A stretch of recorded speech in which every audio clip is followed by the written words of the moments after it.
All right, welcome back to Role Player Adventures. We're going to start with the market phase. At the end of the previous adventure, you can go through the market and upgrade your cards, upgrade your skills.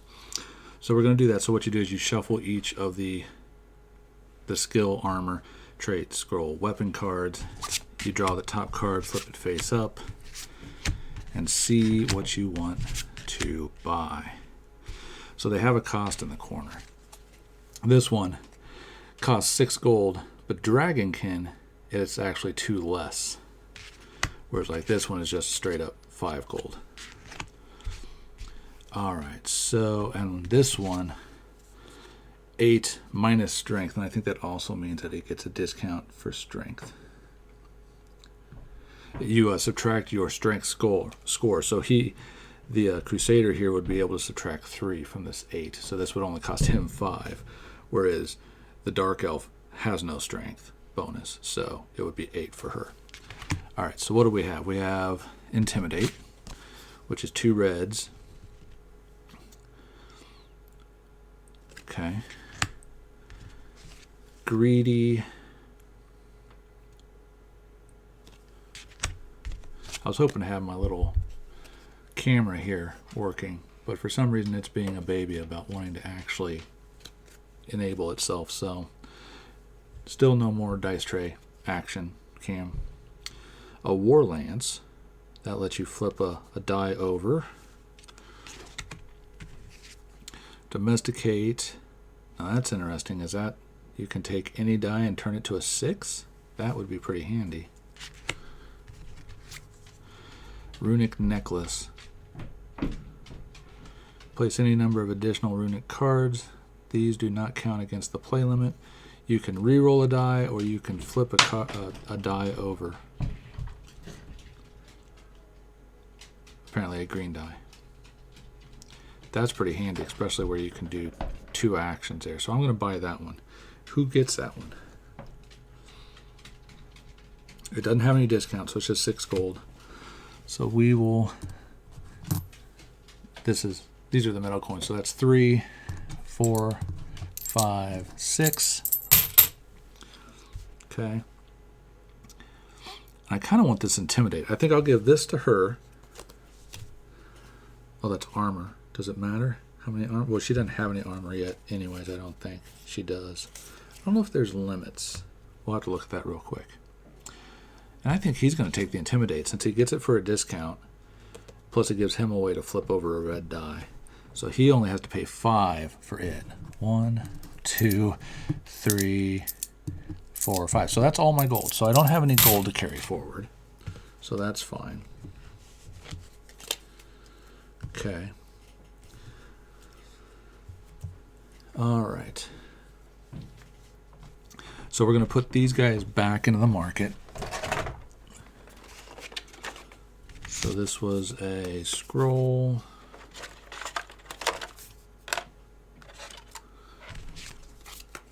This is a trait. This is a weapon, which I think is here. Yeah.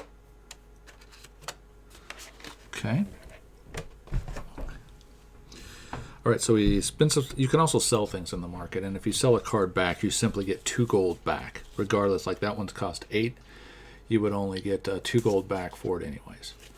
So, but it is a good way. I'm curious now if there's a hand limit or if there's item limits. What would that even be under?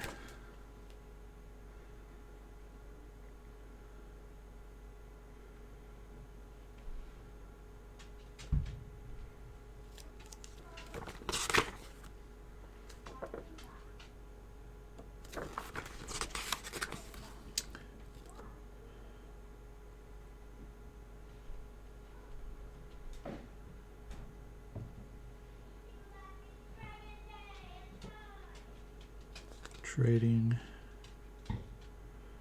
You cannot trade cards among other players or characters in the case of a solo player, unless the storybook lets you do so. So that's a little bit different from some of the games like this. Sometimes you can trade cards, but you can't in this one.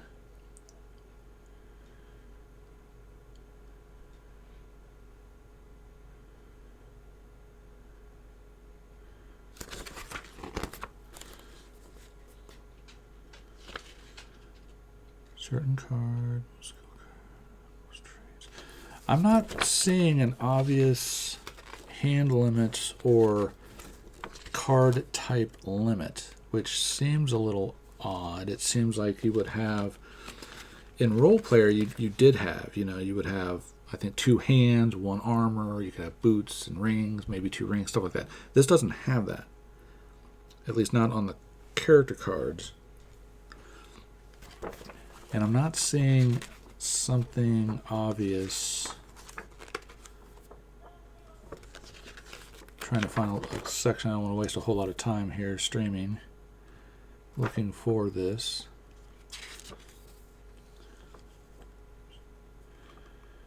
Entry, okay. Campaign setup. Build starting hands.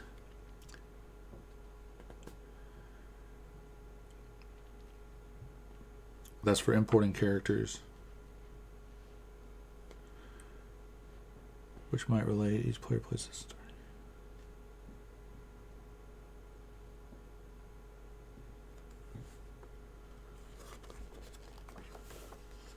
Yeah, I'm not really seeing anything about a hand size or item limit, which seems a little odd. But for right now, we're just going to go with it. It's only the second adventure. It's not like I'm going to be way out of balance because I got 30 cards in my hand or something. All right. So this is Adventure 2, Terran's Trophy. I've got the map set up. This time, the Dark Elf here, she's got her story event from the expansion, Nephras's Judgment. So that's over there at the beach. Oh, I'm not done yet. If I want to up their tributes, I use XP for that. And right now, XP costs me 3 XP to raise a stat up. So we've got 7 XP. So they both can raise a stat up. So I think I will do that. He's going to raise his strength to 4.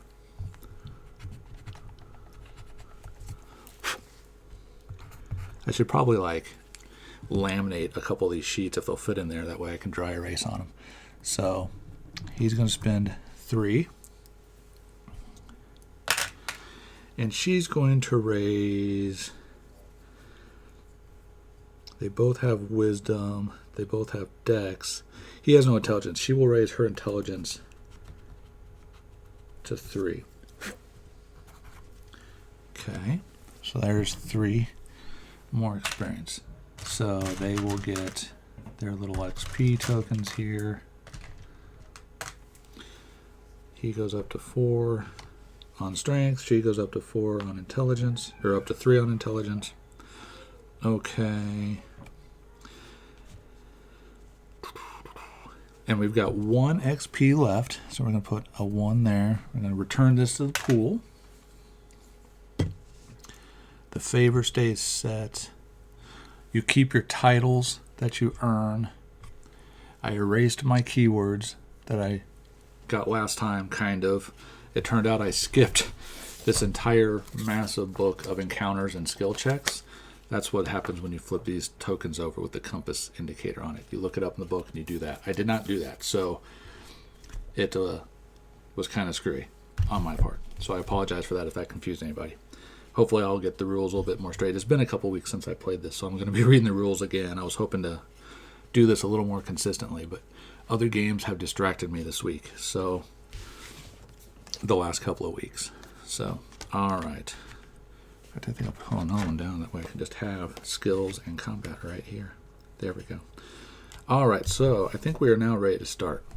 Because, yeah, we did our market. We upgraded our attributes.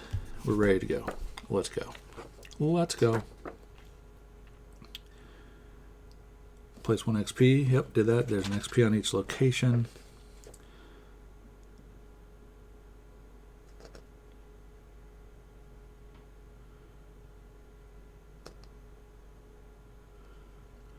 All right. The Dragool invasion has ended, but your regiment marches north into the swamps, where the Dragool continue to plot against Nalos. While your fellow soldiers head to battle, you have been sent to the halfling town of Jolev on orders from King Taran to fetch the head of a giant troll. The coast here is lined with grassy bluffs and sandy beaches. A light breeze carries the smell of sun-warmed sea. There is a slight smokiness in the air, and you recall with keen anticipation Jolev's reputation for producing the finest flavored hams in all of Nalos. Place your party marker at location A and read entry A. Entry A, Jolev. All right. If we have the keyword Esther, we do not. If you have the keyword market, we do not. If there's no XP at this location, you go to A1. Otherwise, collect the XP from this location and keep reading. Standing alone in the town square, the mayor welcomes you to Jolev. Sorry for this humble greeting, he says, but everyone is in hiding. He gestures around, and you see that boards cover the windows of every shop but the blacksmith's. Several second-floor shutters are cracked open so that curious eyes can watch you. Thank heavens for the king's guard, shouts the mayor, hoping his citizens will hear. We place our troubles in your capable hands. The mayor exits, windows close. The blacksmith's hammer rings out a lonely sound. As you cross the empty cobblestone square, you find an old staff sling. Reveal Discovery card 93. If there's only one character in your party, you go on to A7, but we have 2 characters in our party. Discovery card 93.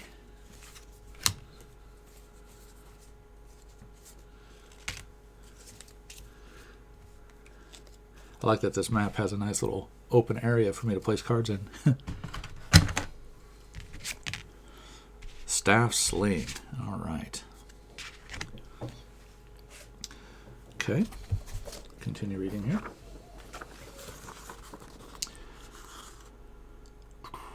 You interview the blacksmith Rose and notice that she wears a ring with an eye-shaped insignia. You recognize it as a mark of the Starlit Door, a secretive group researching the ancient mysteries of Nalos. Rose tells you that the young Esther Dunegrass has gone missing. Many fear that she was taken by the troll. The Dunegrass farm lies along the western road. Esther was last seen at the beach to the east. I'm nearly done here, she says. Come back later and I'll have something to sell. All right. Reveal title card 12.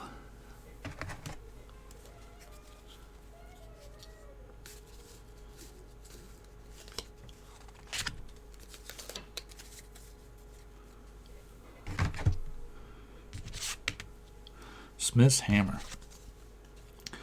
Rose, the halfling blacksmith, welcomed you to Jolev and offered to sell you weapons in her shop. She wore a mysterious ring with the insignia of the Starlit Door, which the Starlit Door is one of our factions. There's the King's Favor, the Starlit Door Favor, and Dragul Favor. We'll go ahead and put that on the title. Let's leave this out here. All right, we can use an item, or we can move to another location. So she said the farm is over here, Dunegrass Farm, or we can go to the beach, which is where the girl was last seen, which makes most sense. We'll probably go to the beach. All right. So we are going to move, and that means we're going to go here. Or no, we're going to go here because there's a token there. So, which token is this? It is token number 1. Okay. Token number. This time, I will actually remember to use. I need a bigger table. A much bigger table. Or I need better organization, one of the two. So this will be B, right? This is B. No, A. So we go to Adventure, Black Lake. Yeah, okay. Here we go. So in here we have Terran's Adventure. And that's number 1.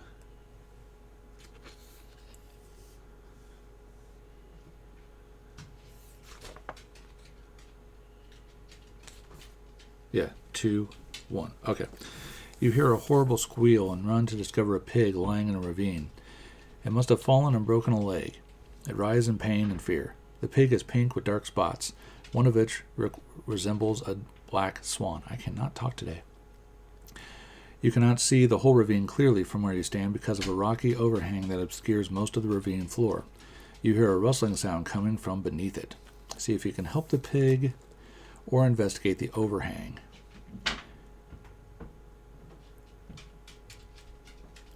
why don't we investigate the overhang? Because that uses some decks. Both of my guys have some decks. So that says to go to ADV 26. ADV 26.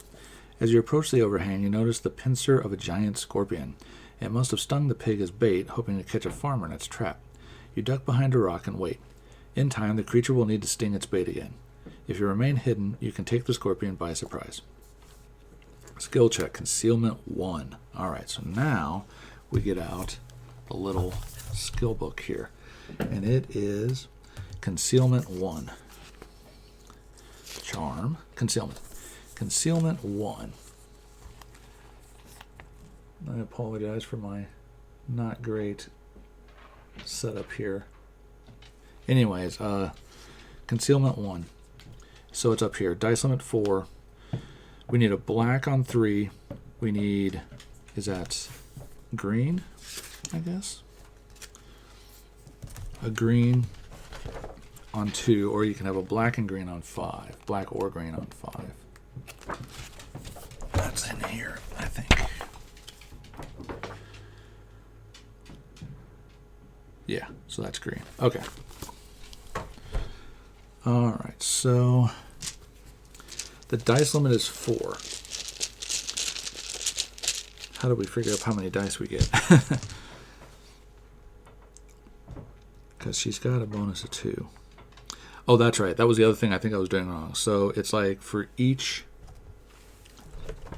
die costs so many of these. So you have to pool together. That's why a true solo would be kind of tricky, because if she was by herself, she might not even be able to do this check because she only has 2 decks. So let's find that real quick. That'll be our skill checks. Skill checks.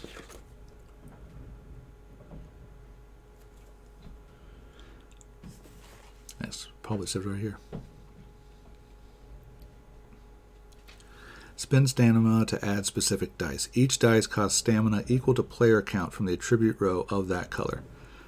Add random dice until the dice limit has been reached.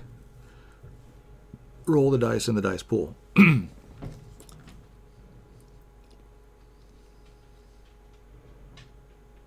Okay, so they both have 2, so that means it costs 2 per dice. So if he spends his 2, she spends her 2. That means you get just 2 dice because it costs 2 per die. Am I doing that right?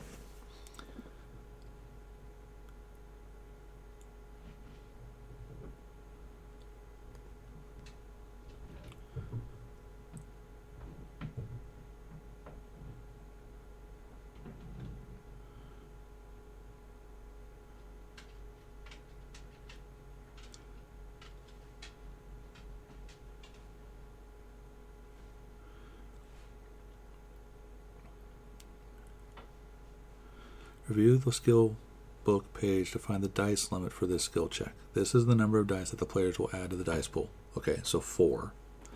Players may spend stamina by removing it from their attribute rows to their fatigue boxes to add a die. Oh, it's add a die. Okay, so you get 4 die.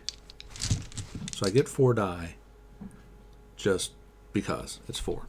Then I can spend this to add more if I really want to pass it. So I need a 2, a 3, or a 5, depending on the color. The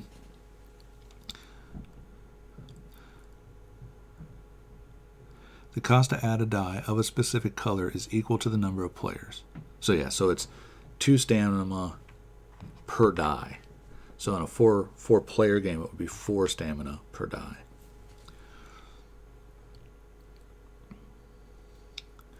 And the stamina spent to add a die of a specific color must come from the attribute row that matches the color of the die. So in this case, yeah, I can add the black die.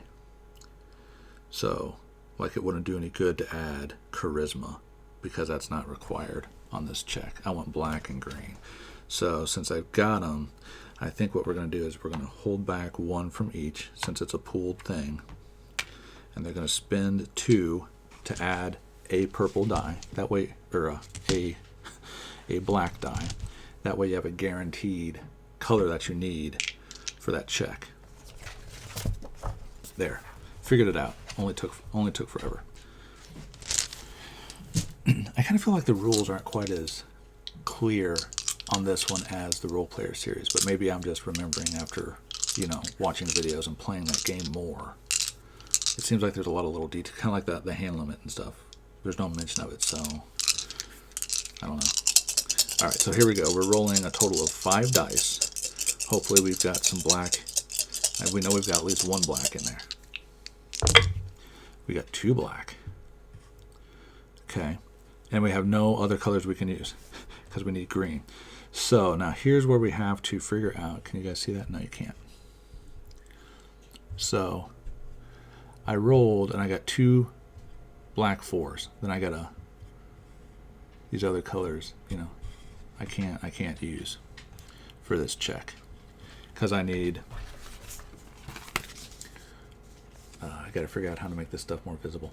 I need a black 3, a green 2, or a green or black 5. Now, this is where you look at your stuff to see what you can spend. What I need is to bump the die up by 1. Where's my rule book? Here's my rule book. So, to flip over a die, or to make a die increase by 1, I need the little icon that shows an up or a down caret. Okay. So who's got one of those? He's got one, but it's only for blue. Decrease, add a green, add reds.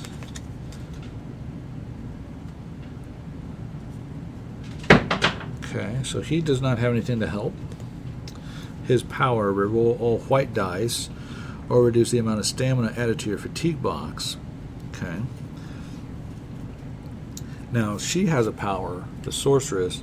She can choose a value, reroll all dice with that value on dice slots and in the dice pool. So I could say I want to reroll 4s and reroll both those black dice and hope I get a 5. Now, I have to get all 3 of these, right? So I can't do this check because I don't have any green dice. Okay. So she has her Ancient Tome will let her increase the value by 1 or decrease it, but it's only on purple dice for charisma. Here's a blue or green one, her wand. I can re-roll blue or green, plus red, plus blue. Here's turn a 1 into a 3 or a 5. That doesn't help me. That doesn't help me. Here's a re-roll or flip over greens, so that doesn't help me. All right.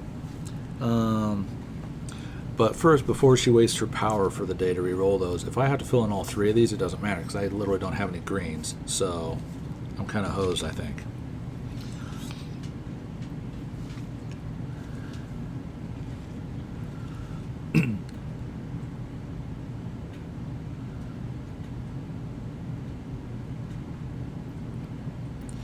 Gain rewards for all covered dice slots. Okay, so the rewards here, like it shows underneath, you get XP if you cover those first 2. Okay. And like down here you can see, I think you're supposed to kind of go in order too. So I would have to place my black one, then the green. So it's looking like, do I have to fill them all up?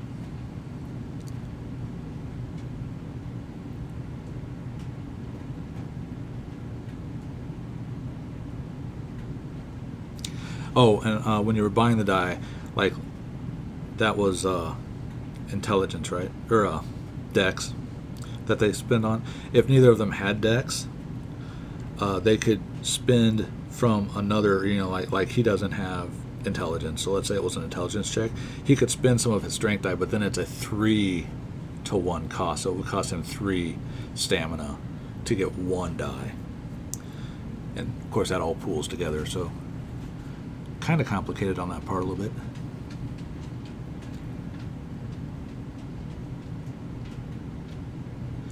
After the players are done adding dice of specific colors, add random dice from the dice bag one at a time. Repeat until the number dice. Yeah, so I did that. I pulled my random, I kind of did it backwards. I pulled the random 4 and then added in the extra color. roll the dice in the pool.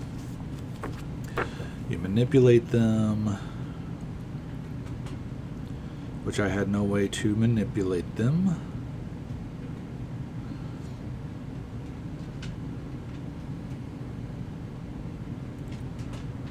Each player may play a number of cards up to the play limits. Ah, okay. Well, I didn't play any cards. That's why I got this big jumbo D20 out. Is I get 4, and then I have a bonus, like get a free action. So, and that was something I asked on. So I'm 1 player, but it's actually, as far as playing, since I've got 2 characters, you think of stuff like that as 2 player. So each player can play up to 4 cards. There is a chart on that. I just want to double check that I'm doing that right. Player count. Actually, yeah, I need to reduce that down to 2 because it was a little, especially at lower levels, you could like go through your whole hand. So 2 players get to play. So I could only have them play 1 card each. Or, yeah. No, 2 cards. They could play 2 cards each instead of 4. So 2 plays. All right, anyways, I'm getting all kinds of distracted here. Back to the skill check. Do I have to fill up the skill check?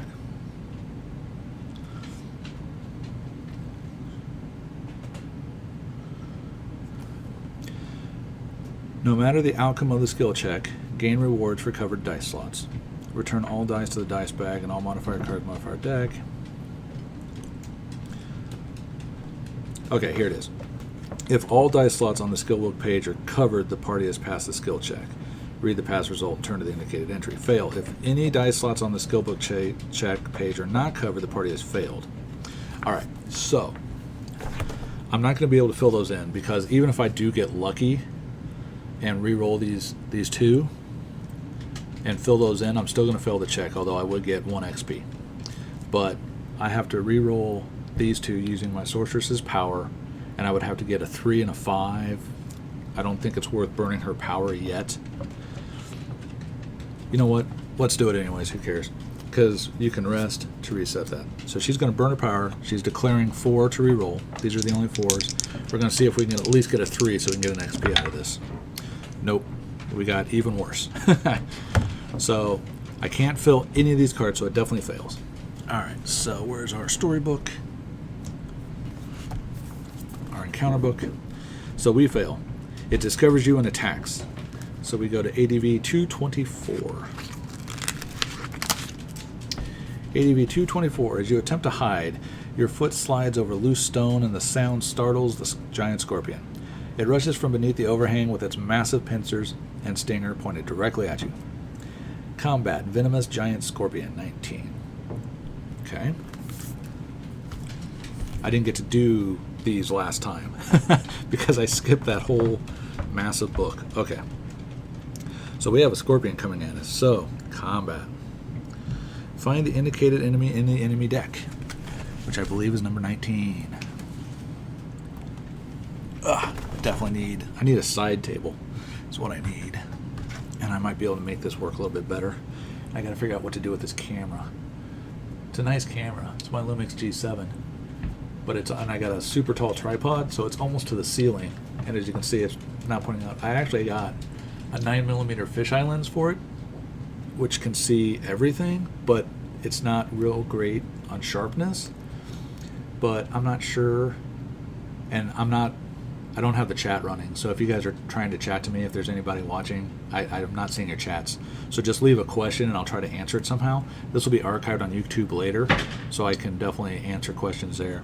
But let me know if you can even read this stuff, because if you can't read the numbers and see the dice that well, I mean, the dice you should be able to see, but the other stuff you probably really can't see anyway, so maybe I'll just go back to that big 9mm fisheye so at least you can see everything and get an idea of what all I'm grabbing.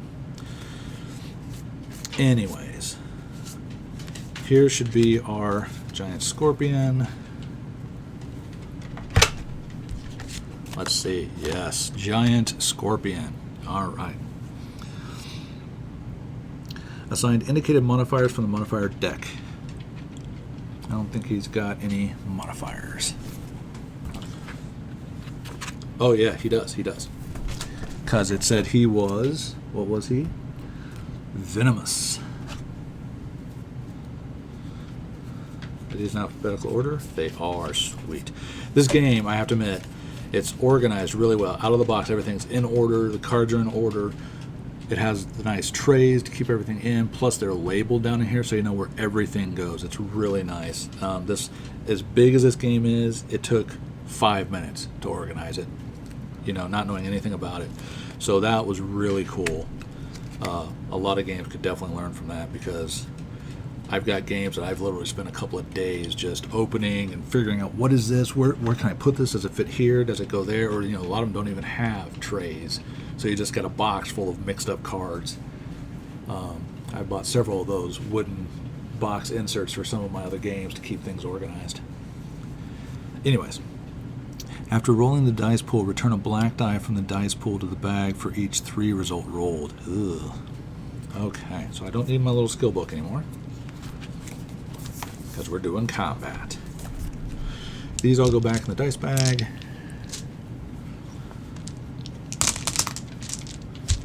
Okay. Now, so we found the enemy. We assigned his modifier. Place a round marker on the round track.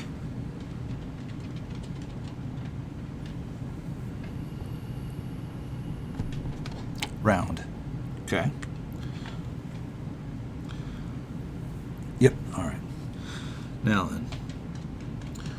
Build the dice pool. Spend stamina to add specific dice. Each dice costs stamina equal to the player count. Yep. Add random dice. Yep. So we get up to 4. So we get 4 random dice. And we can add our own. So we need white, which is wisdom, green, and black. Interesting that there's no red.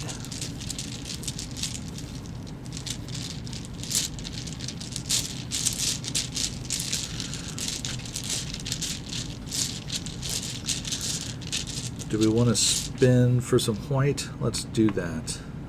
We're going to spin for some white. So there's our 2. Oh, these were from before. So there's 2 to get a white. That way we got 1 white. Okay. And then we need 1, 2, 3, 4. Okay. And like this could be a case if I really want to make sure I had another white, he could spend 3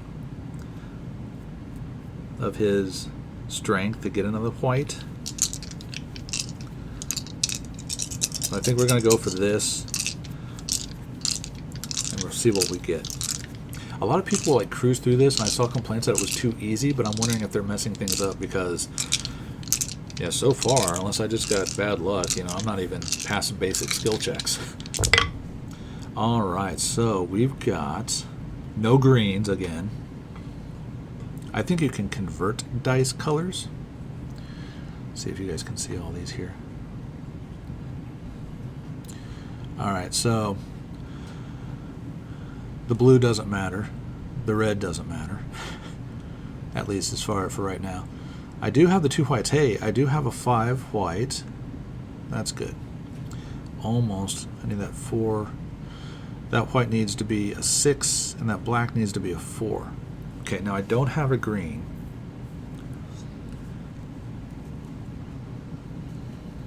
Alright, so let's see what the sorceress has. The sorceress has a card, if I'm reading it right, that it looks like I can convert a die of any color to a green or a red. So that's pretty cool. So we're going to set this over here as a potential to use.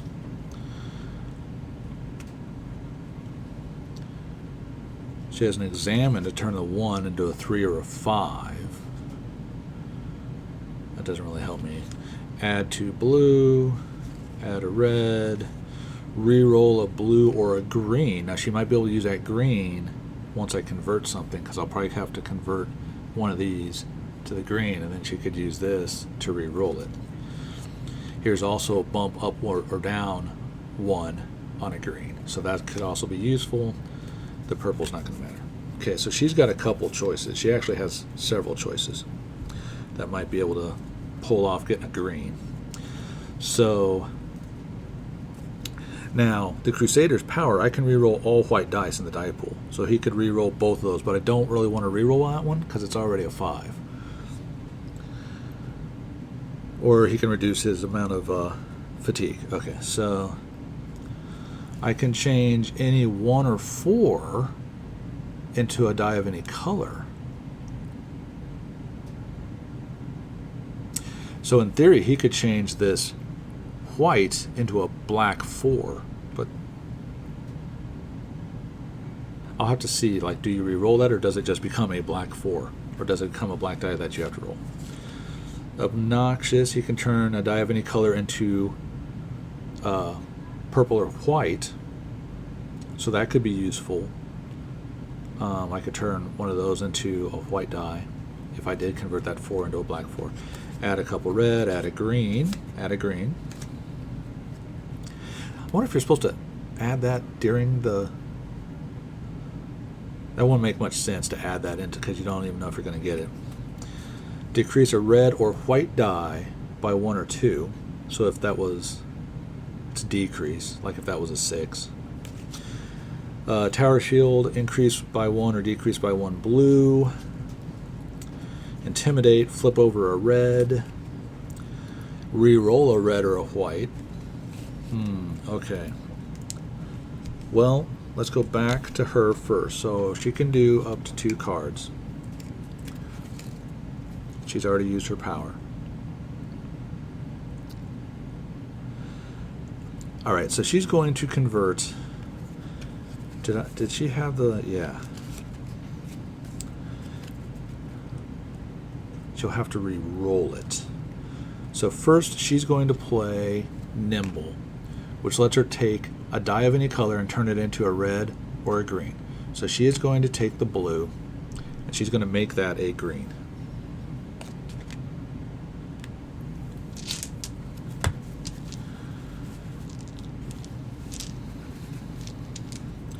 Okay.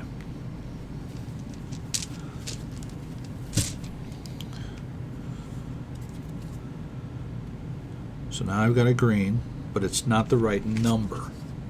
Okay. That is used. Okay. Not spent. Spent is this symbol, the kind of like the enter key symbol. It's the angled arrow, whereas this one doesn't. So this is just a discard. Now, it's not going to do any good to decrease that by 1, because that won't be good enough. So she's going to have to use her Mystic Cloak to re-roll that. Okay. So I can re-roll a blue or a green die.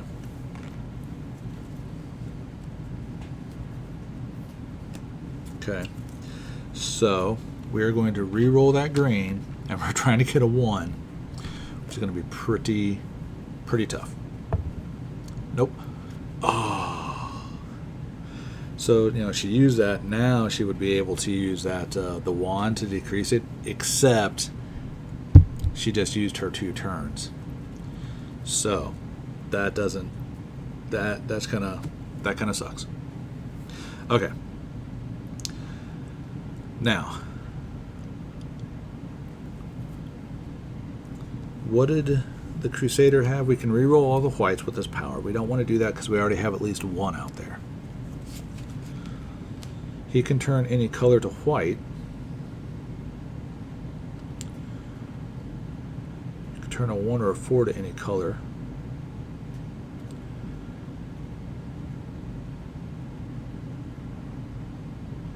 Yeah, it must be you can turn a 1 or a 4 to any color. So I can make this 4 a black 4 or a green 4 or whatever. I guess you can make that a black 4, and that would at least give us a couple things. Decrease a red or white die by 1 or 2. Well, decreasing doesn't help us. Wait a minute. Did he have a... No. He's all about the red and white, mostly. Add to... Because he could have decreased... Maybe I could have decreased the red or white, the red die, and then maybe convert it. Oh, Yeah, that still won't help. Because it's a decrease. So, yeah.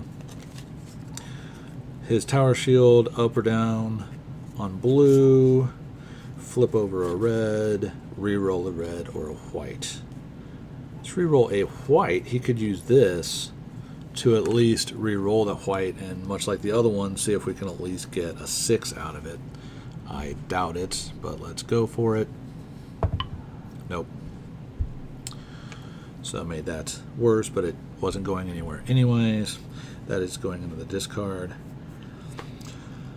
I guess that's it.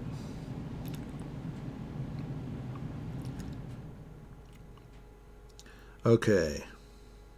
Oh, this is just the first round. So we did that. Suffer counterattacks for uncovered dice slots. So 2, 3, 5. So when it says that, is that just straight hit points off each character?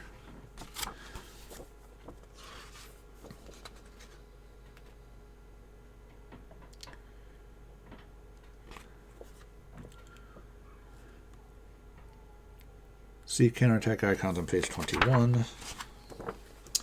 Each player adds the indicated stamina from the supply to their fatigue box.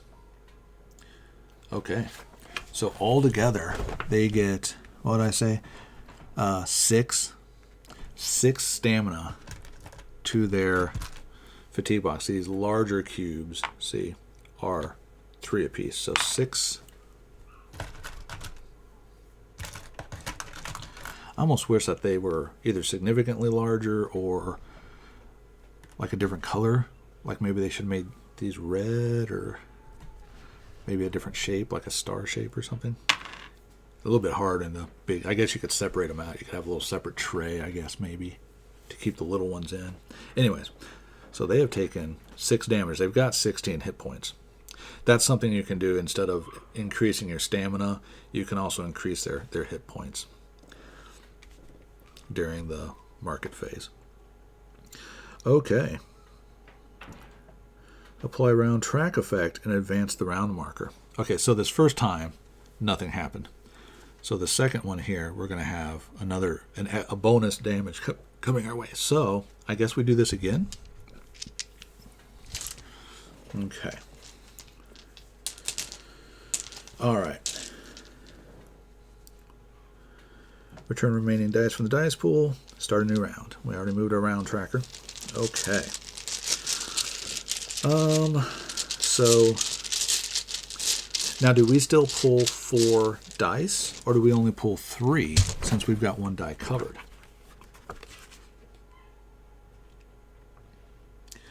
Go back to the build the dice pool step, which is going to say, oh, current combat dice limit is only 3. So I cheated there. My dice limit for combat is only 3 dice, and I had added 4 plus my 1. So I blatantly cheated there. But that's all right. I obviously didn't get an advantage of it. So 3 dice is my combat limit. I only need 3 more, but I need a green, a black, and a white. Do I want to... They both could put in their wisdom to get 1 white die. They both could put in their dex to get a black die. They both could put in their con to get a green die. So I do have choices if I want to add a specific color. They both have some, well, they had some green. Let's buy a green die. I'm going to buy a green die. Am I supposed to be putting that there? Is that going? Oh, I bet those go in here. Oops.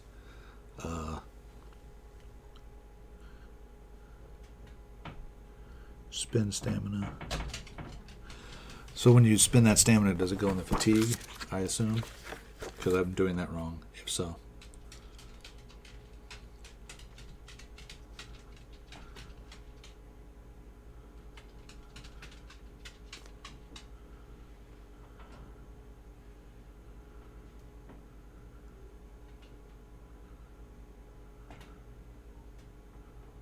Yes.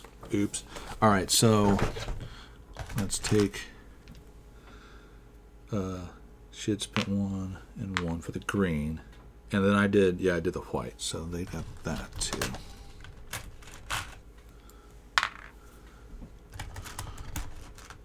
Because obviously you can knock yourself out doing this. So they're at 6, 7, 8. So they're halfway through their health. All right. I got that right. Yeah, okay. So they bought the green. I'm almost tempted to buy a white. Or even a black.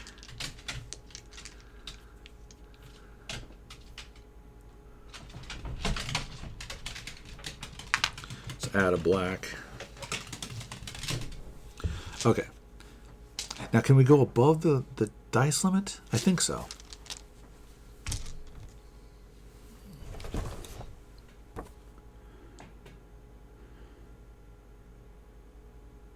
To add, yeah.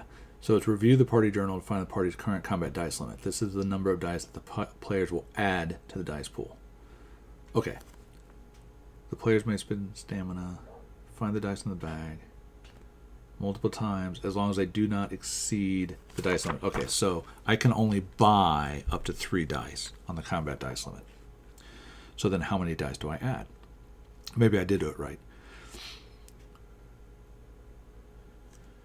After the players are done adding dice of specific colors, add random dice from the dice bag 1 at a time. Repeat until the number of dice in the dice pool is equal to the dice limit. I'm going to go with the 3. So I can have a total of, 3 dice from the bag, and they can buy up to 3 dice. Right now I've got 5. So here we go.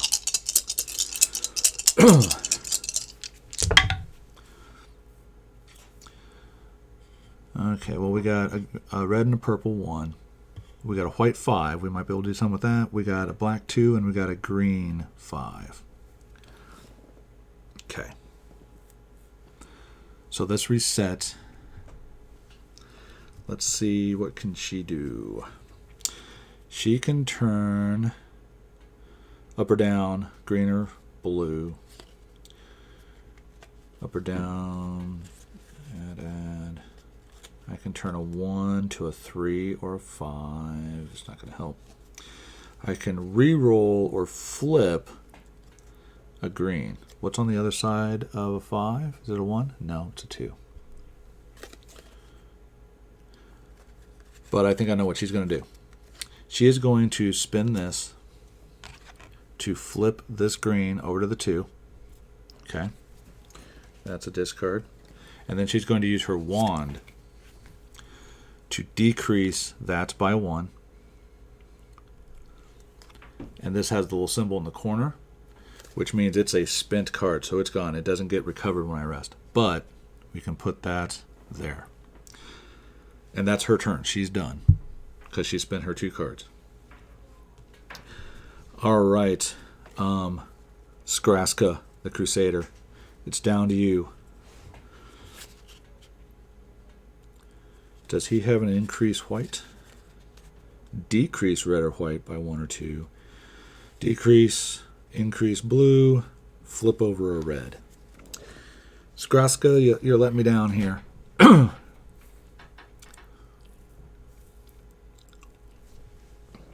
Reroll all white dice in the dice pool. You could do that, I guess. I think I want him to reduce his stamina, reduce his fatigue for his power. I don't convert any dice to a white dice. Do I have a 6 showing? No. A 1 or a 4 to any color. Oh, I do have 1s, but then that's still not going to work because a black 1 isn't going to get me anywhere. Plus a green, plus 2 red, decrease a red or white. Increase, decrease a blue. I don't think I can do anything again. Dang it. This round. Okay, so they're going to take another 4 stamina damage. 3 and 4.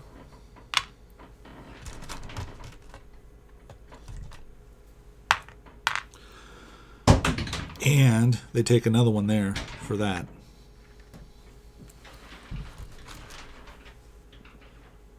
What does that have me at? 3, 9, 12, 13, 14. Wow. They only got 2. This might finish them off. All right. The Crusaders really let me down here. At least on these couple of fights.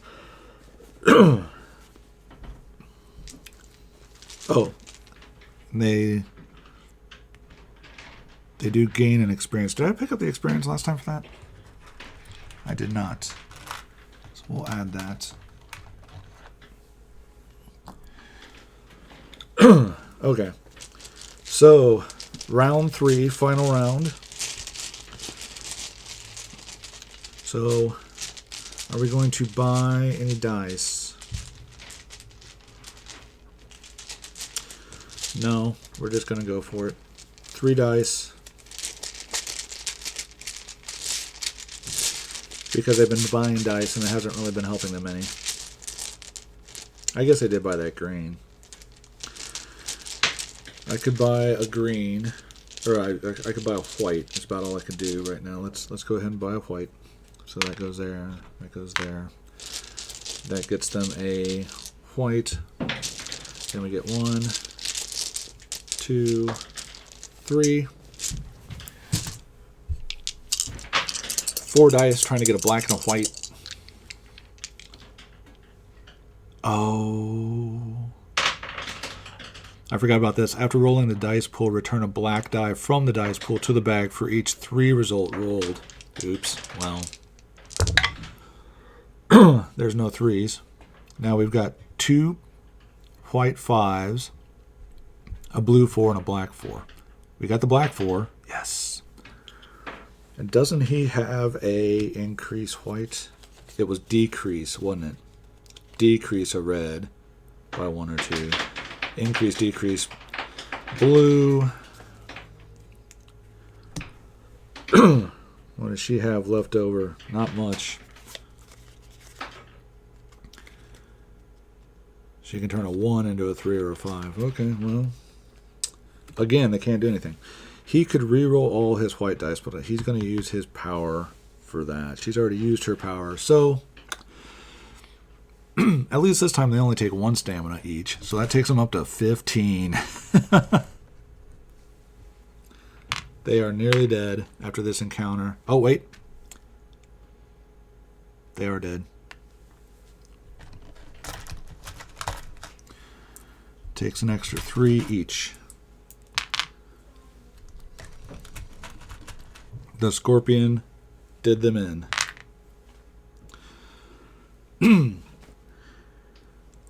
Gain all rewards. They get 2 XP, although I don't know if they get this since they have expired.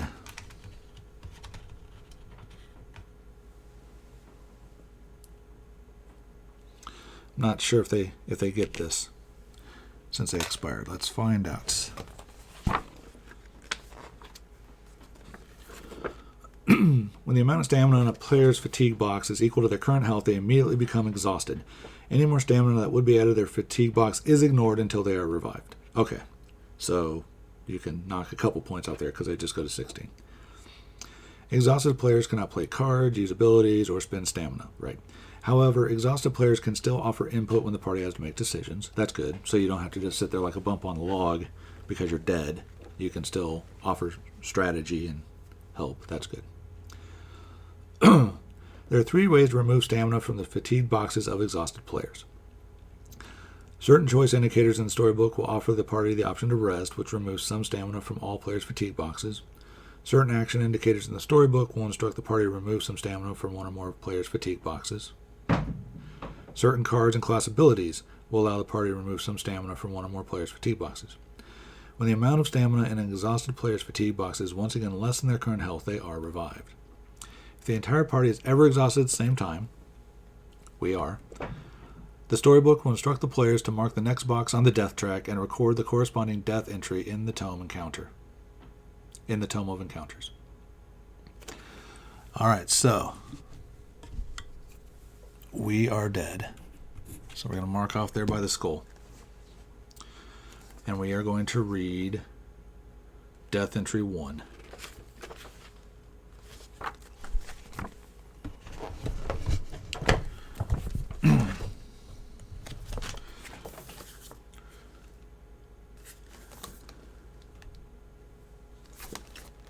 Where is Death Entry? Oh, it's in here, I believe. Yes. Death Entry 1. You sit down to rest and your vision becomes distorted, as if a rippling curtain of fog were passing between you and the world. When the fog lifts, you find yourself in a stone hallway, cold and dark. An old woman approaches from the darkness, wearing a black hood that obscures her face. Her voice is warm and kind. "It's good to see you resting," she says. Azima's world is full of struggle, and a soul grows weary. She finds a smooth flagstone and sits down beside you. "Oh dear," she complains. "This floor never gets any softer. But look, I've come to give you something." She extends a bony hand from the sleeve of her cloak, revealing a bag of glass marbles. Each marble contains a small, compressed creature looking angry and uncomfortable. You reach in and grab one. If you're playing in legendary mode, we are not. Reveal Rare Card 7. Rare Card 7.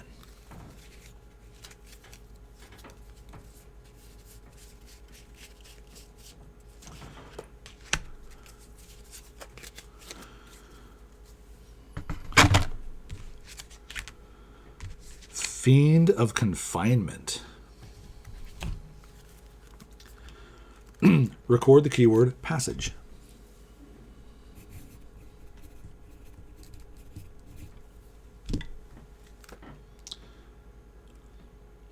Recover. Do we do all these? Looks like we do all these. Roll 1 die, then remove all XP from the party journal that exceeds the roll result. For example, if you roll a 3 on a die, remove all but 3 XP. I gotta get a drink. My throat is...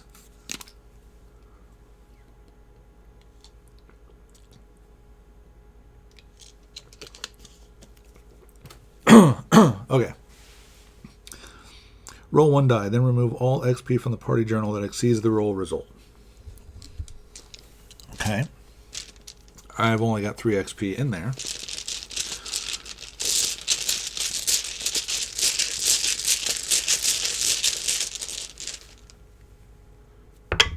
One. Remove all XP that exceeds the roll result. Of course, the time I want to roll high. Oops. Let's go back in the blue. There we go. All right. There's a little gap in this one tray, and I bet that's where you can put those larger cubes. I wonder if they'll all fit in there. All right. Then, for example, if you roll a 3 on the die, remove all but 3 XP. Yeah, because it was 1. Okay.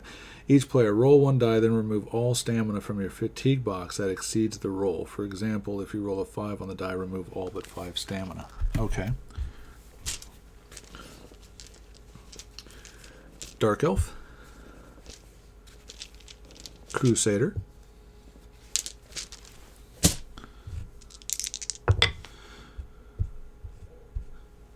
Alright, so that's everything over 6. Remove all stamina that exceeds the result roll. So, yeah, take those down to 6. I'll just do it this way.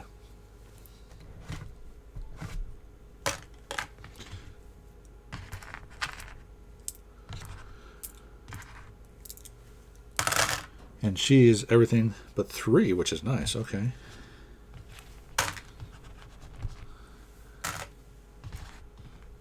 Okay.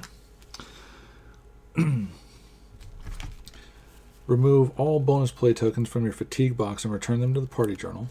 I didn't use it. Fill your attribute rolls up. Okay. 2, 1. Okay.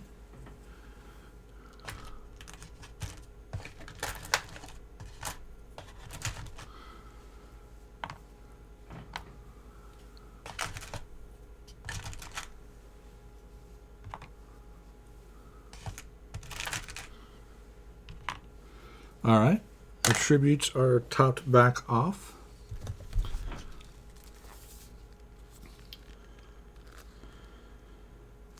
Return all spent cards to your hand. All spent cards to your hand. Okay.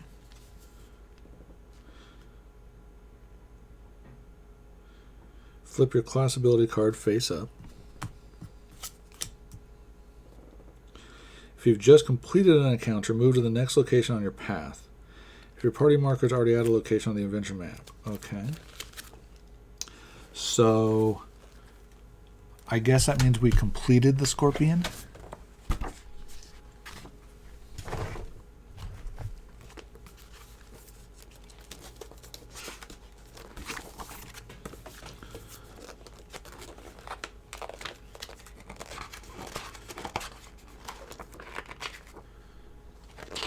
Was that 224?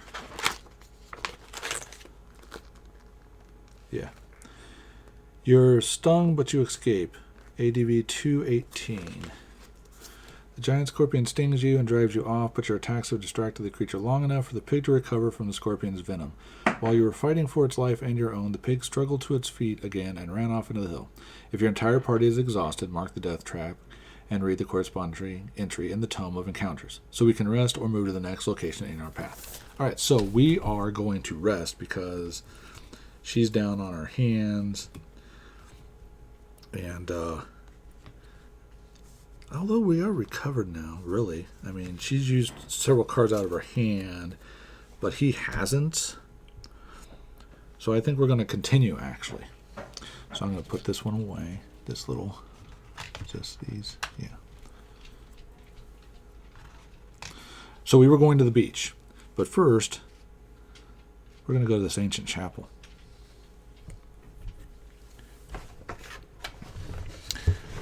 I thought I was done there, but that's kind of a nice way of recovering. All right, so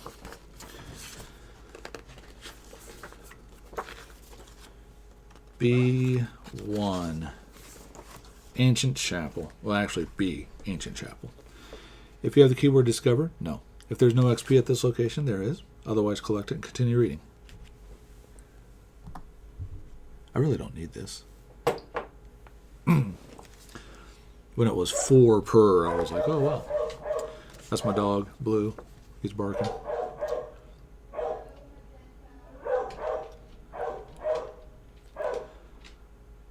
Ancient buildings of Nalos are...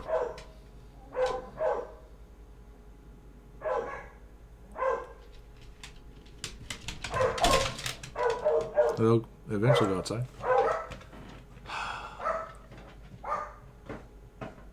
Okay. Ancient buildings of Nalos are held sacred by law. No trespassing is permitted and looters are imprisoned, so you are surprised to hear sounds coming from inside. Colorful splashes of light filter through fractured stained glass in the chapel's vaulted ceiling. A Durgolium bell hangs high above a marble altar which faces rows of stone benches. Rounding the altar, you find a muscular gnome, wooden mallet in hand, standing over a door in the ground that has no obvious lock or latch. You can see that the door is made of Durgolium, just like the chest at Blacklake. The gnome speaks in a low voice. Just in time, he says. Give me a hand with this door. He has guts, inviting the king's guard to help him loot an ancient site. The gnome stands to offer you his mallet, and as he does so, you notice a branded mark on his arm in the sharp shape of an eye. It seems that he is a member of the Starlit Door. Perhaps he can teach you the secrets of this chapel, or perhaps he conspires against the king's peace.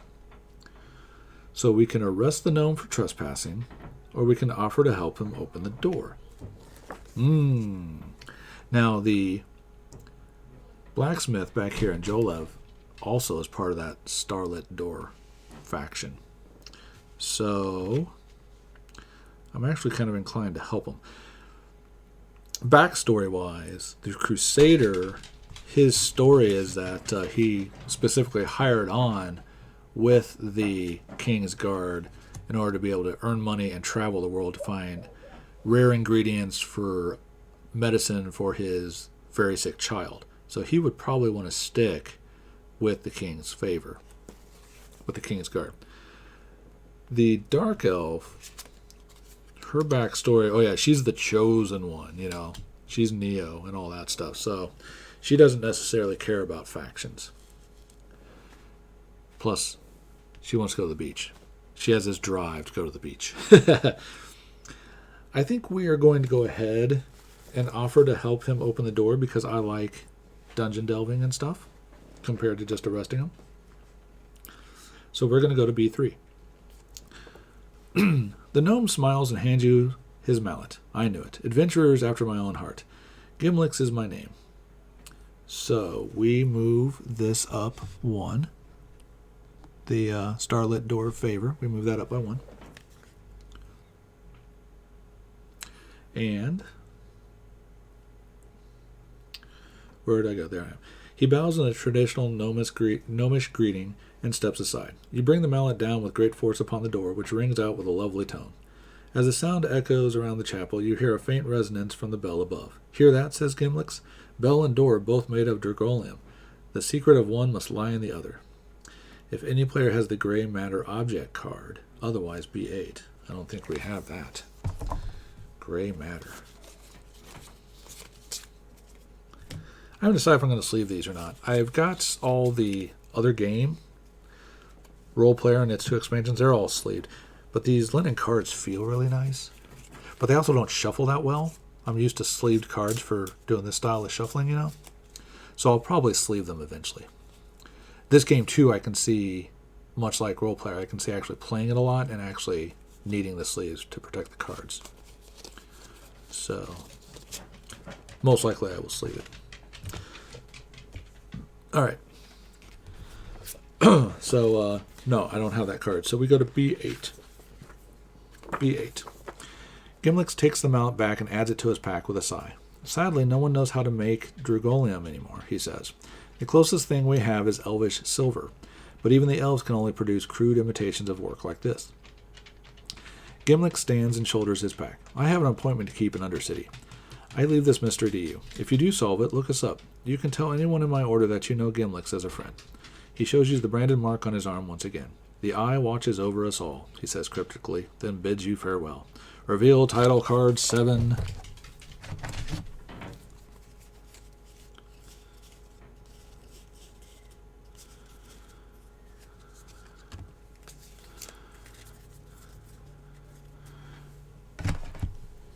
Title card 7. Oops. Title card 7 is Friend of Gimlix.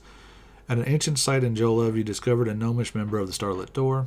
Instead of arresting him as Kingsguard should, you let him tell you about his quest to unearth powerful ancient artifacts. Okay.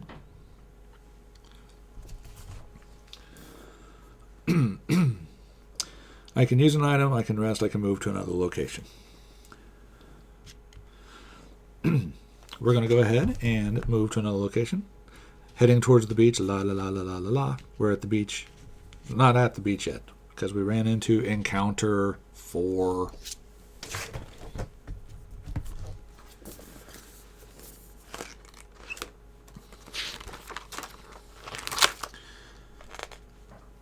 ADV 2, encounter 4. If you have the title Aid to Ogre, we do not.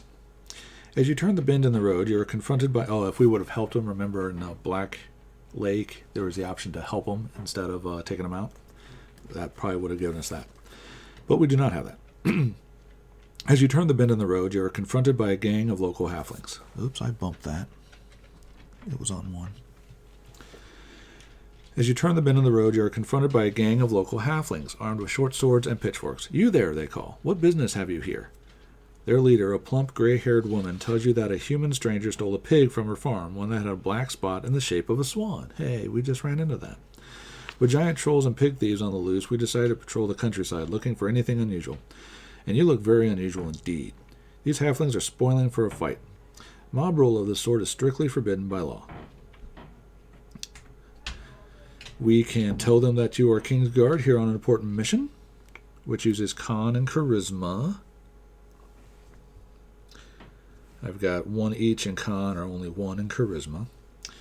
Or we can draw our weapons and order them to disband, which apparently we'll be fighting. What do I want to do?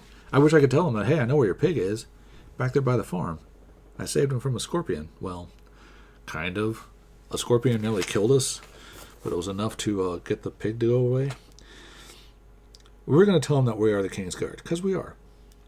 So we go to ADV 214.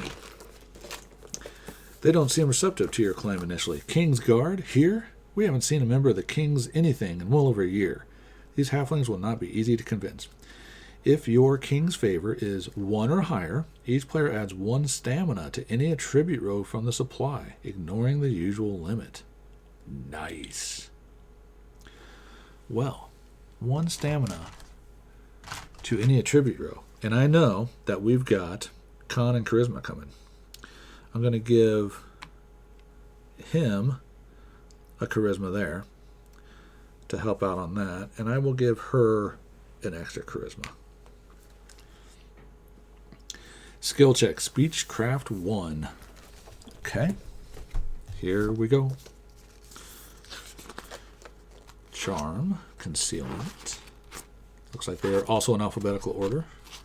R. Whoa. Speechcraft 1. Alright, so here's our check. Boy, I wish I could get this whole camera working. This would work out much better. So we need a purple 2, a green 4, and a purple or green 6. Okay. What were these out for? Oh, for my rolling there. Okay. So, skill check. Oh yeah, assign indicated modifiers. There are no modifiers on this one. That's good. It's just speech 1. Oh, that's true. We got to put all this away.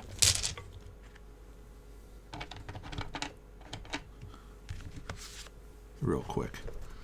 Speaking of modifiers. What was he? 19? 19.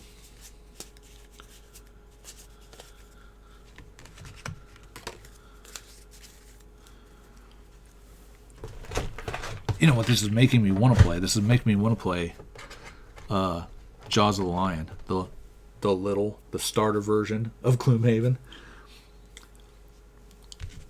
I need to get that out on the table here for a little streaming sometime. UV. Alright. Now that that's all cleaned up. I'm not sure what I'm supposed to do with this guy. Does he just go in my hand? It's an object. It's a rare object. Guess we'll just continue to hold on to those. Alright. Kind of like I'm not sure what I'm supposed to be doing with this. I'll have to look it up again. Okay. So, first off, green and purple dice. Do we want to spend stamina? We do. We are going to spend 2 to get a purple, a guaranteed purple. Okay.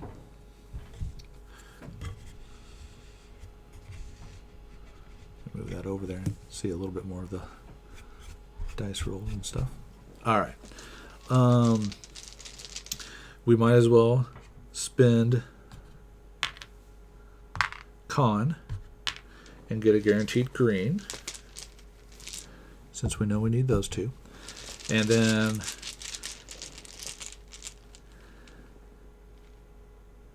so on the skills, now that I'm thinking about it, because do we have a skill dice limit as well? Surely we don't get just the 2.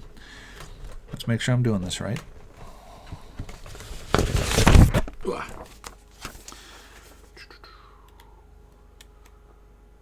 Skill checks.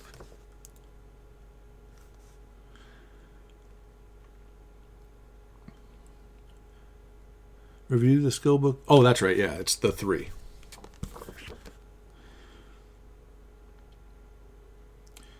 So we can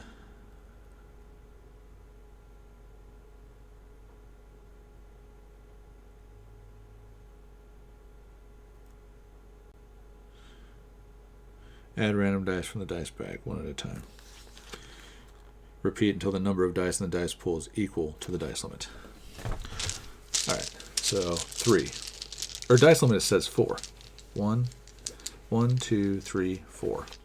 Plus our 2 that we bought. Alright.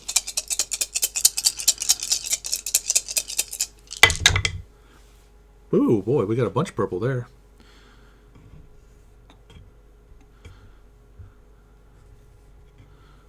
We only got one green, though. Okay. So, we do have a purple 6. So we can place that. We can deal with this green 3, I think. Yes, right here. Oh, nope. Yeah, that's still in her hand. So her wand, because we had used it, but when we died, we got it back. So she's going to use that for her first action to turn this up 1. Unless that's blue up. I think it's either.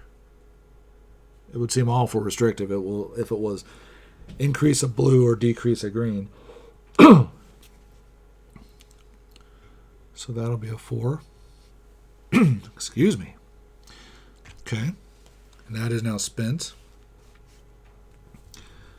And then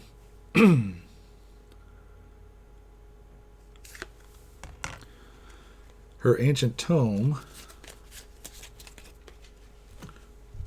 Let's double check our Crusader real quick. I don't think he has anything for purple. No. Her ancient tome, she can increase or decrease. Maybe that one is split. I will ask about this, where it's got the 2 different colors, if it's only increase blue, decrease green, or if it's increase, decrease green or blue. I would assume for the cost and the fact that it's a one use, it should be both. Be at the same time, this has the same cost. But this also has strike 2, spend 2 stamina from charisma to return this to your hand, which is kind of nice. She can't do that. She's only got 1, so she'd have to spend something from like her intelligence or something. Okay. But yeah, so we're going to turn the 3 down to a 2 using this. That goes on there. This is discarded. And now that we have completed that skill check, we get the 2 XP for it.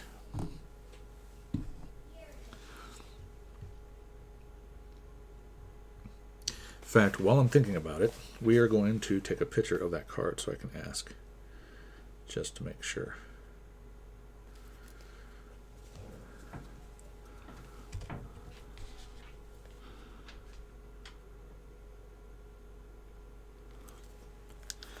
And I will try to put a note on that in the YouTube comments about what the answer to that is, if that's one or the other, especially where, in fact, I think I'll do it. I think I'll get a picture like this too that has both of them, since obviously it does look like maybe it could be one way or the other. Okay. Alright, so she did use her ancient tome, which is spent, and her wand is spent, and her ancient tome is discarded. And we got the XP. So these can go back in the bag. These can go back in the bag. And we have passed the skill check. Which one was that? Speechcraft. Pass. They agree to let you go. ADV 219. 219. The halflings consult with one another and decide to trust you. All right, their leader says. If you really are here to help, we could use you. We do have a giant troll problem. And a pig thief problem, says one of the others. And all present voice their agreement. You tell them that you will help them any way you can, and they let you pass. Gain 1 XP.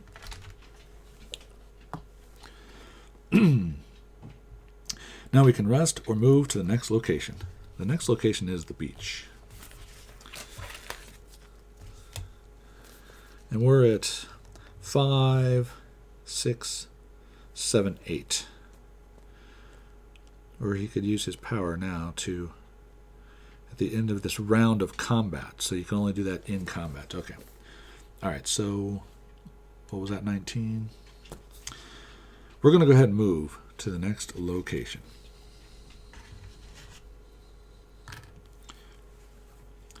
Dun, dun, dun. We have made it to the beach.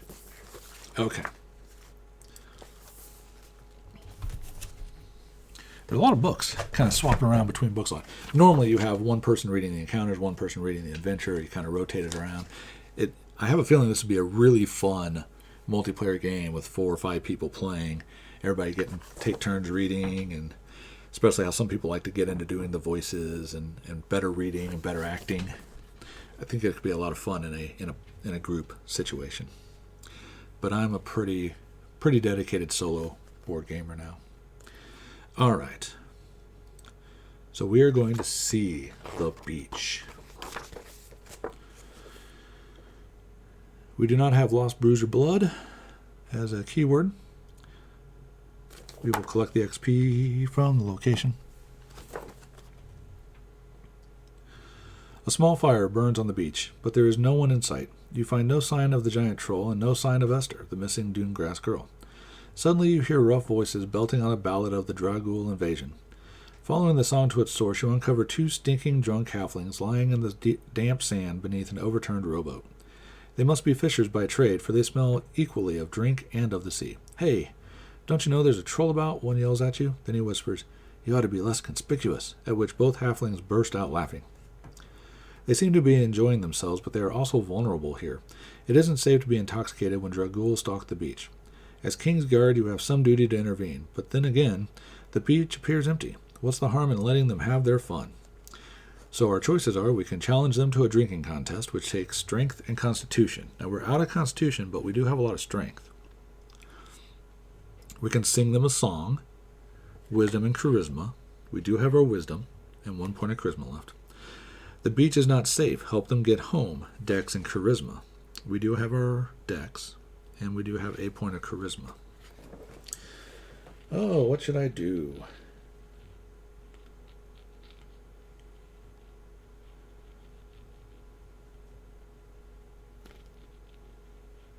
I kind of want to do the drinking contest.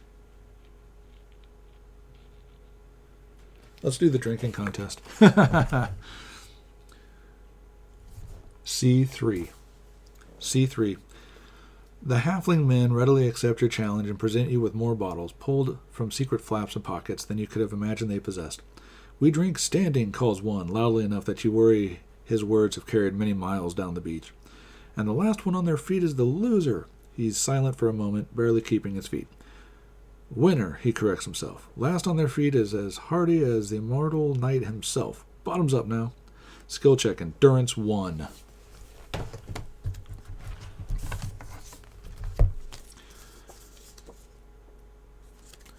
Endurance 1, and there's no modifier on it. So we need green and red.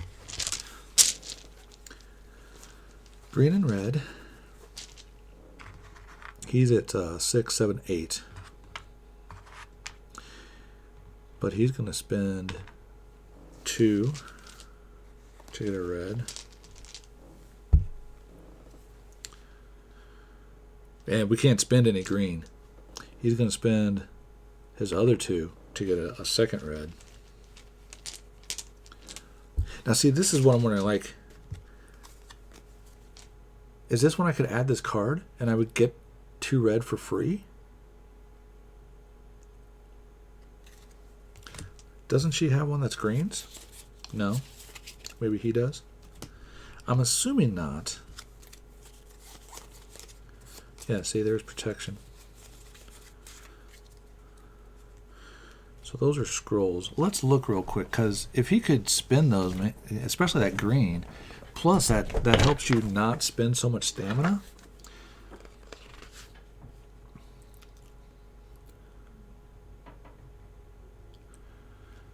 Players may spend stamina. Player...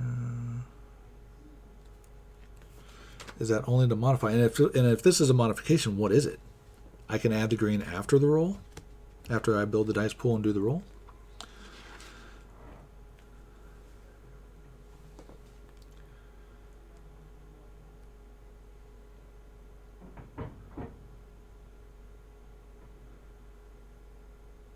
Players may play cards from their hands to alter the dice in the dice pool. They can coordinate cards are placed in the player's discard space. However, cards with spin icon are placed in the spin. Each player may play a number of cards up to the play limit.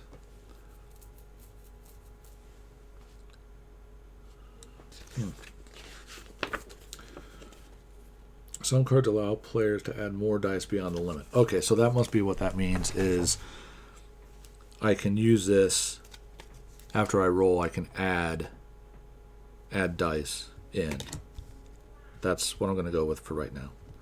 How about if we take another picture and I can ask as well, just for clarification, especially where like the designers are in the Facebook group and stuff. So it makes it a lot easier and faster, very quick at answering. All right, so here we go. So he spent 4 to get 2 free, or not free, to add 2 guaranteed reds. We are going to, and that also makes sense you would use these cards afterwards, because you would know that I need a green and I didn't get any, so I'm going to use this card. So we're going to add 4 random dice, plus our 2 reds.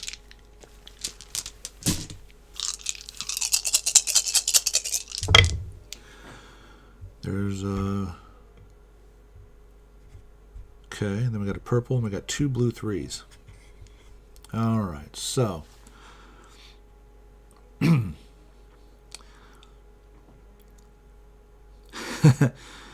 we do have this one, so we can set it.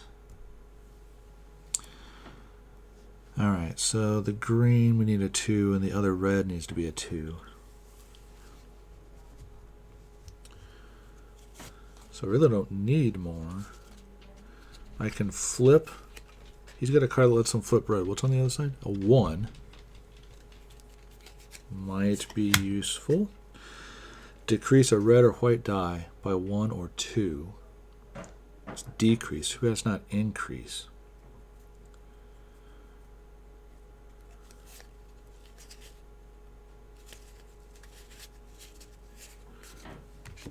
Okay, so again, he doesn't really have anything to help us. And she also doesn't have anything to help us. Well, darn it. Was doing so well. Choose a value. Reroll all dice with that value on dice slots and in the dice pool. And mainly I want to reroll the 6s. Alright, so we'll do that. This is a 4, so we don't have to re-roll it, but we're going to re-roll these 2 6s. Carefully move these out of the way. A 3 and a 6. So that was her power. She didn't have any way to already use the wand.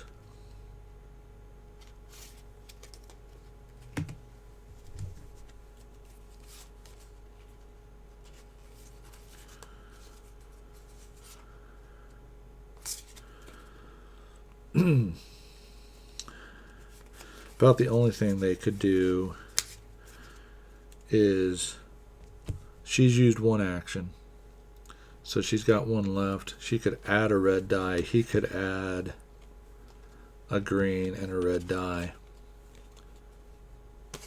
That's not adding.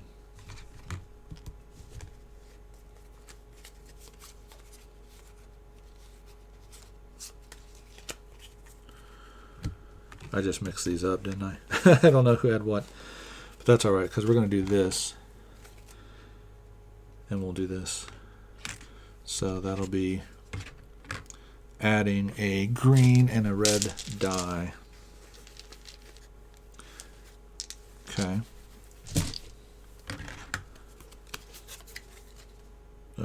Spent and spent.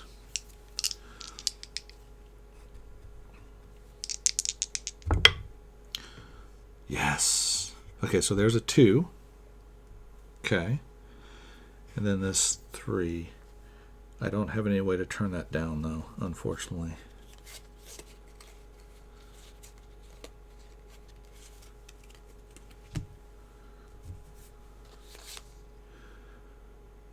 Yeah. But that's better than nothing, because at least I get an XP out of the deal. But I do fail the skill check. So I fail the skill check.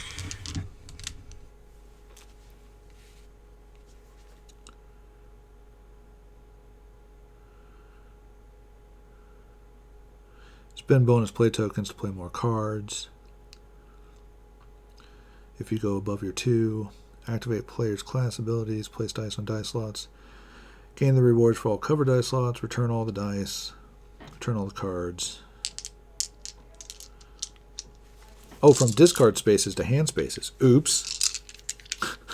Oops. You're supposed to put your discards back after each encounter, so did I have anything in there that would bump a green? There's a reroll of green. And his is not. That's kind of cool. I was wondering when I thought it was at resting. So I guess really resting is just to recover your fatigue and reset your, I think it resets your, but yeah, so still would have lost that. Okay, so we failed the drinking contest. Pretty sad when a Minotaur loses a drinking contest to 2 already drunk halflings.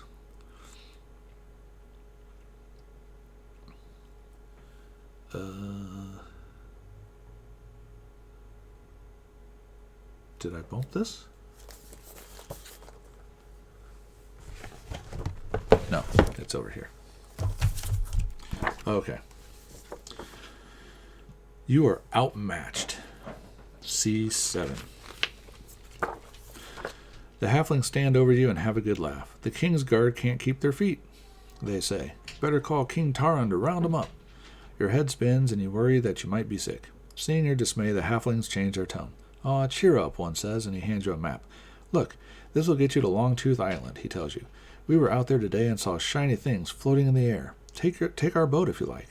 The king's guard should investigate. Your head will clear in a bit. You inquire about the troll and the missing Dunegrass girl, but the fishers said they haven't seen either. But to be fair, one says, we have been under the boat most of the day. Reveal Discovery 2 card and place 1 XP on it. Discovery 2.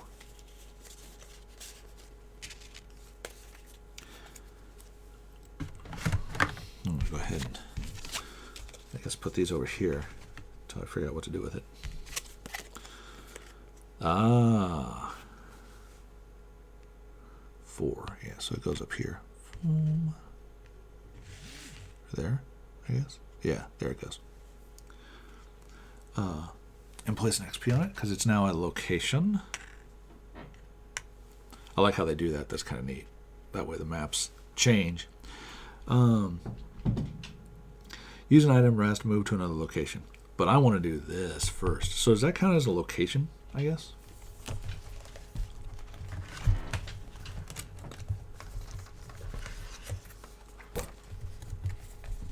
Ugh. Ugh. So what do we look up? Are we looking up Chosen One? Yeah, 72.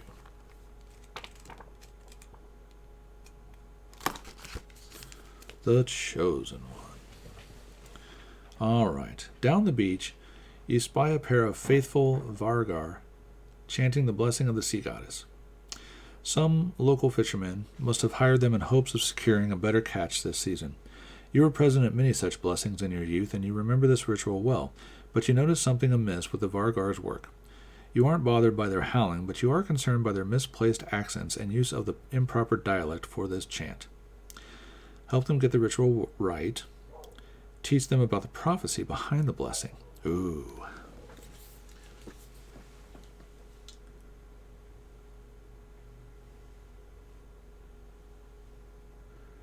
I think I would just help them get the ritual right. Cron 2-2. Oh, Cron 2-2. Chosen one player. Move your alignment marker that way. So we will move that. You can't really see it.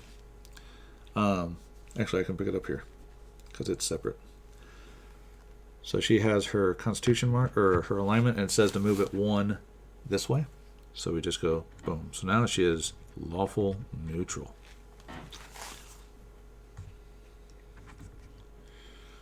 Okay.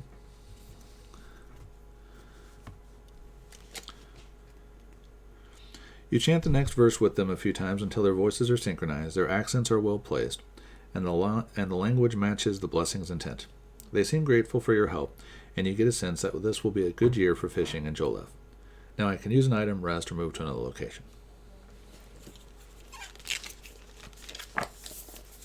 We're going to claim this book, I assume. Claim it back. Actually, I want to go back to that real quick, make sure there wasn't anything about keywords or anything.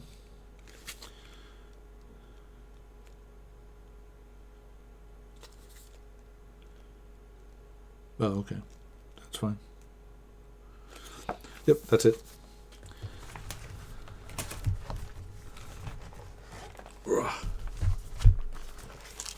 Yeah, so the expansion there is like the backstories. So you can play it right off the bat with everything. In fact, you kind of want to, because you want to wait till the end. It's not like in-game content. It's merged within. So, what were these here for? Oh, that was from the... I'm going to say I didn't get those since I lost that fight and got both party members exhausted. They're lucky they didn't get eaten by a scorpion. All right, so do I want to rest? I do kind of want to rest. What do we get for resting? Because now that I realized I get my discards back after the skill checks and stuff, it doesn't make much sense to... What do we get from resting?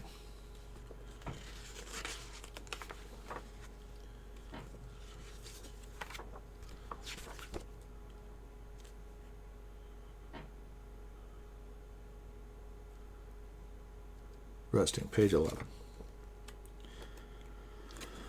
During an adventure, the party will need to stop and rest at times. In the storybook, the player will often find this choice indicator. When the party chooses to rest, the rest token on the party journal must face up, and the party must have at least 1 XP. Spend 1 or more XP, that's right, returning the spent XP from the party journal to the supply. Each player draws dice from the dice bag equal to the amount of XP spent. Each player rolls their dice and returns stamina from their fatigue box to the supply equal to the result, then puts the dice back in the dice bag. Each player fills their attribute rows up with that stamina. You reset your power. Return all bonus play tokens from your fatigue box. And you get your spent cards back. Okay, yeah, so we're definitely going to rest. So we are going to rest. And let me put all these away. We've got a lot of XP. And we've got a lot of... She's got 8 or 5. He's got a bunch, though. So, is it each character? Spend 1 more XP. Return the spent XP. Each player draws dice equal to the amount of XP spent. Okay, so 1, 2, 3, 4, 5, 6, 7. I've got 7 XP. He's got a lot. In fact, let's consolidate. Actually, let's do this.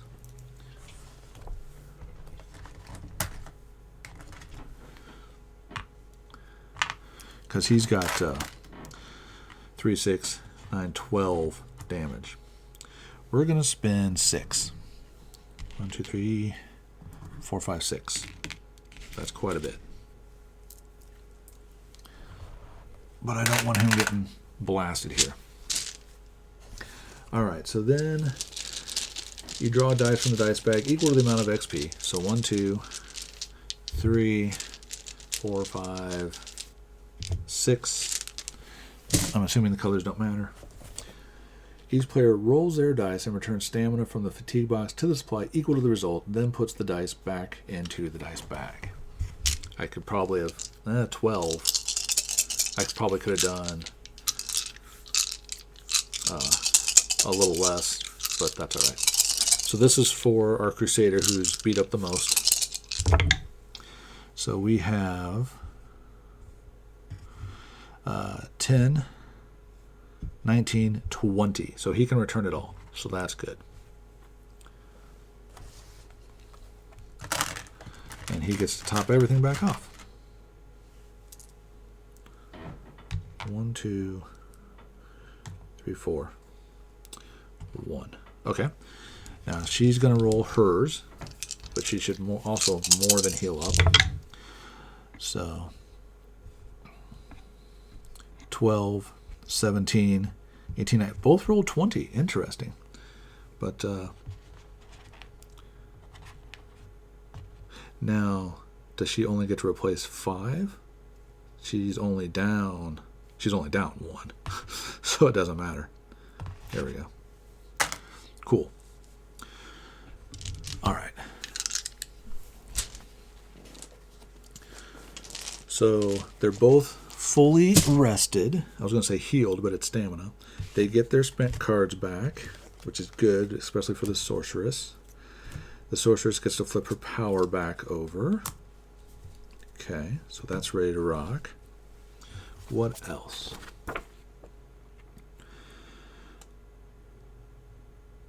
Each player fills their attribute rows up to their attribute scores with stamina from the supply. So, yeah. Each player whose class card flips it up. All bonus play tokens are back. I haven't used it. All cards from their spent space to the hand space. Done. And we flip it over.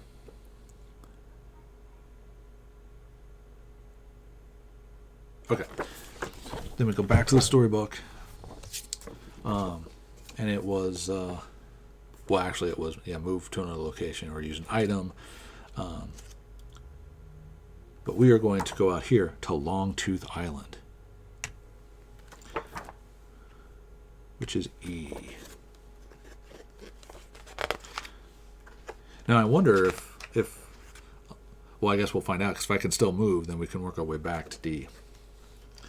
So, E, Longtooth Island. If you have the keyword muck, I do not. We collect the XP. Okay. The halfling's boat is small but sturdy. You roll your way out to a sandy island topped with a bit of grass and a few palm trees. There is a strange stillness here. No gulls hover overhead. No crabs scuttle across the beach. Even the wind seems to still as you step onto the shore. At the island's center, a shiny ball of elvish silver floats in midair. We can grab the ball, rest, or move to another location. Well, I guess we're going to grab the ball, E3. Reaching for the floating ball of elvish silver, you find something thick surrounding it, thick enough to stop your hand before it reaches the prize. You try to push forward, but the strange substance surrounding the ball drips heavily around your arm and begins to squeeze, pulling you inward and sucking away your weapons. Reveal the ooze enemy card. And ooze. Ooze number 43.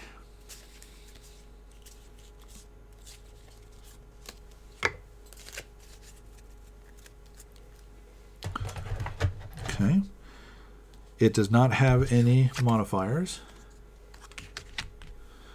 Ooh. That's a gelatinous cube, but that's pretty cool. I like the art. All right. Victory, you destroy it. Defeat, you barely escape with your life. All right, so here's our tracker. And now it's time to fight. All right. So now this should go a lot better because I've got all my discards back. Combat. We did that. There's no modifiers. Place around marker. Dice pool. Now we need charisma and a black. Dexterity. We need a strength. And then we need a black or a green. We've got plenty of dex. So I think we're going to at least buy one black die. We will spend a couple strength to get a red die. Now here's a good thing to show. So I'm going to need a purple, but I can't actually afford to buy a purple because I only got the one. So if you can see that, there you go. I've only got one charisma on my sorcerer, and he doesn't have any. So I could spend some points out of, like, I could blow her intelligence or something to get one.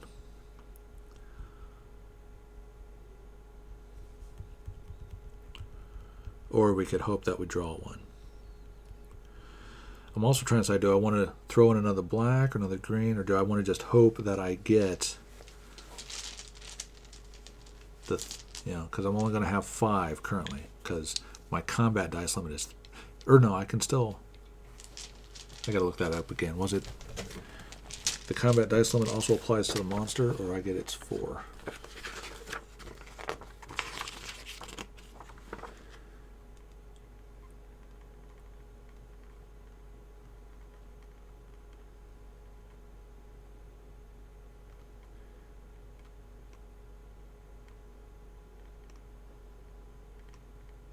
Equal to the dice limit. I guess this is the dice limit, because my combat dice limit is separate.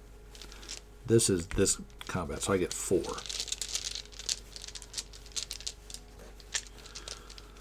So 4, so that gives me 6 dice.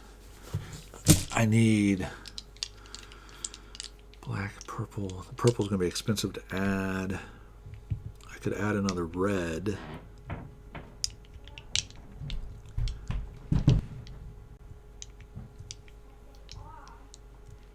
Plus, I've got these cards that add stuff. I'm going to put these back so I don't know what they are. I'm going to look real quick and see if I have what I have.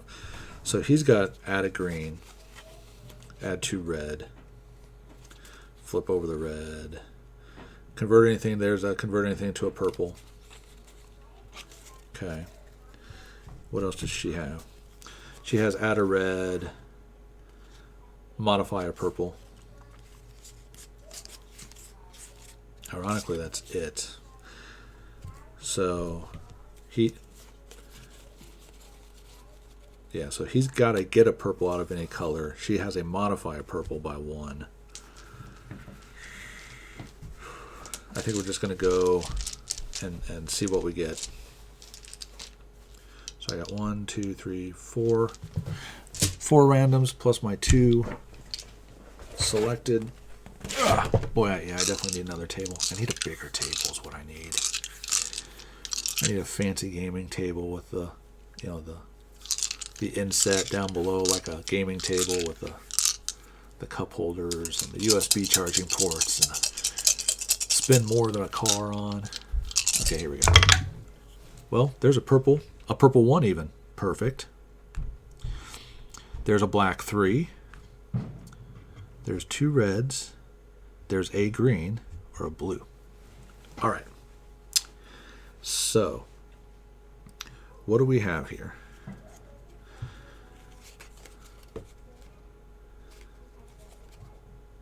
I can re-roll the green. I can convert that blue to a green or a red. I can add 2 blue. I can turn a 1 to a 3 or a 4. Which might be useful if he has anything to flip reds. He's got the decrease. Oh, yeah, so that might work. I think I have a plan. He has an add a green. He has a re-roll, add, flip a red, decrease.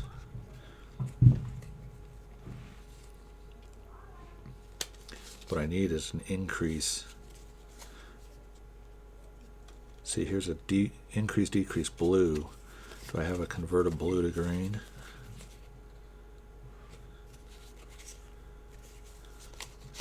He also has a 1 to 4 to any color. Doesn't really help me. Although I could turn that green into a 4. But this is what I think I'm going to do. Her first card is going to be turning a 1 into a 3 or a 5. She's going to turn this red into a 5, into a red 5. Okay. That's a discard. Now he is going to use the Blessed Mace to decrease a red or white die by 1 or 2. So he's going to turn this 5 into a 4. And we can place that. Okay. Now, how to get that black, how to get this green to a 5. We could re-roll it. Ah, her wand. If I'm using it right, and it's an increase or decrease green or blue, which is what we're going to go with for now, even though I have my suspicions that might be wrong. She can now turn that, she can increase it by 1 if I'm using the card right. Hopefully I am. But it'd be nice to actually have a combat go successfully for a change. So, that was a good round, if I'm not cheating. So they pick up 2 XP, and we get 2. I just love that, being able to, feel the real money. And I get 2 gold. All right, excellent. Hopefully I did that right. Like I said, I'll put a comment down below if I did that right or wrong, because that is pretty important on the card usage. So hopefully I'm doing that right. It feels right, but especially where that other card makes it kind of sound like, well, maybe it is a 1 or the other. That seems awful restrictive, though, to be only blues up and only greens down. All right. So we actually defeated something. Actually succeeded. Victory. You destroy it. Go on to E4. You pull your weapons free of the ooze, ripping it apart in the process. There is nothing left of the creature except a ball of elvish silver floating in a stinking pool of muck. Reveal Discovery Card 85. Discovery Card 85.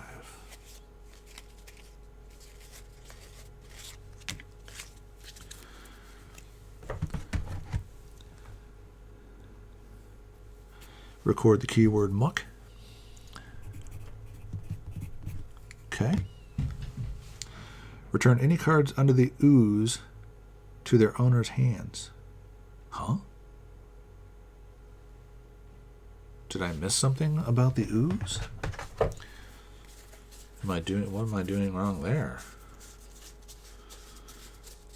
Where's that ooze? Doesn't say anything on it. Okay, that might be something else I'll have to check. Why would my cards under the ooze, do they not go in the discard? I mean, I defeated it, so I'm going to get them back, but I wonder if it goes underneath there.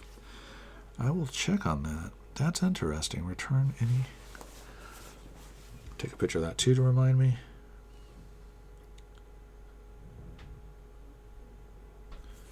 Okay.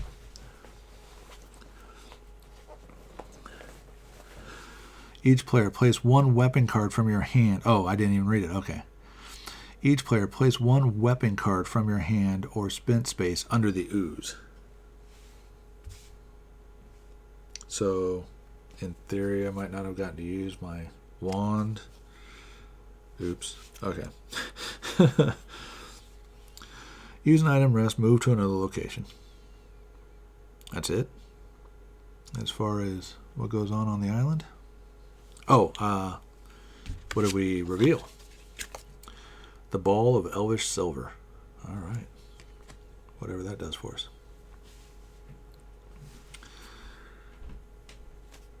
It's getting kind of long. How long have I been going? Almost 2 hours. Well,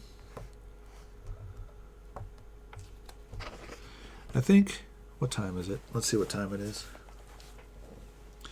It's 12:15, yeah. I think I'm going to pause this for right now, and I will pick it up later because I've got some other things I need to get done today. And this is closing in on 2 hours already. So, thanks for watching. I'm going to get these questions answered that I had about, like this card and a couple of the others, and I'll get everything set. And we'll resume play maybe tonight. We'll see. You'll see it out there when it shows up whenever I do it. But thanks for watching, and if you have any questions or comments, definitely leave them. Like I said, I'm not following the Twitch chat right now. My little utility that monitors that for me broke, isn't running for some reason. So if you're chatting over there, I don't see it. But when this gets imported over to YouTube, hopefully later today, it'll be there, and that's where I'll put my comments about these questions I have.